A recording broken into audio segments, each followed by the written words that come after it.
The coolest spot in the universe. Presented by Science at NASA. Everyone knows that space is cold.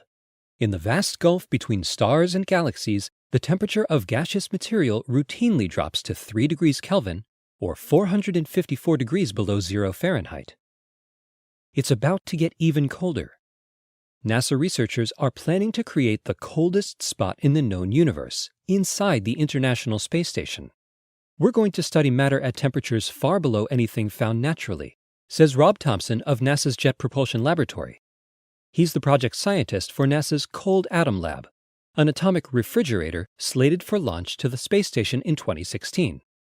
We aim to push effective temperatures down to 100 picokelvin. 100 picokelvin is just 1/10 billionth of a degree above absolute zero, where all the thermal activity of atoms theoretically stops. At such low temperatures, ordinary concepts of solid, liquid, and gas are no longer relevant. Atoms interacting just above the threshold of zero energy create new forms of matter that are essentially quantum. Quantum mechanics is a branch of physics that describes the bizarre rules of light and matter on atomic scales. In that realm, matter can be in two places at once. Objects behave as both particles and waves, and nothing is certain. The quantum world runs on probability.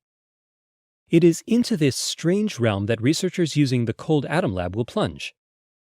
We'll begin, says Thompson, by studying Bose-Einstein condensates. In 1995, researchers discovered that if you took a few million rubidium atoms and cooled them near absolute zero, they would merge into a single wave of matter. The trick worked with sodium, too. In 2001, Eric Cornell of the National Institute of Standards and Technology and Carl Wyman of the University of Colorado shared the Nobel Prize with Wolfgang Ketterle of MIT for their independent discovery of these condensates, which Albert Einstein and Satyendra Bose had predicted in the early 20th century. If you create two BECs and put them together, they don't mix like an ordinary gas. Instead, they can interfere like waves. Thin, parallel layers of matter are separated by thin layers of empty space. An atom in one BEC can add itself to an atom in another BEC and produce no atom at all. The Cold Atom Lab will allow us to study these and other phenomena at perhaps the lowest temperatures ever, says Thompson. This could lead to the discovery of interesting and novel quantum phenomena. The space station is the best place to do this research. Microgravity allows researchers to cool materials to temperatures much colder than are possible on the ground, where the heavy pull of gravity can interfere with the process of refrigeration. No one knows where this fundamental research will lead. Even the practical applications listed by Thompson, quantum sensors, matter wave interferometers, and atomic lasers, just to name a few, sound like science fiction. We're entering the unknown, he says.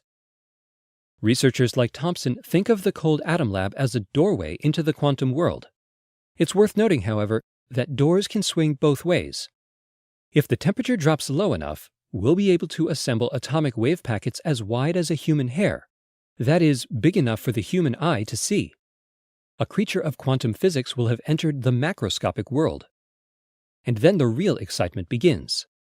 For updates about the Cold Atom Lab as it nears launch in 2016, stay tuned to science.nasa.gov.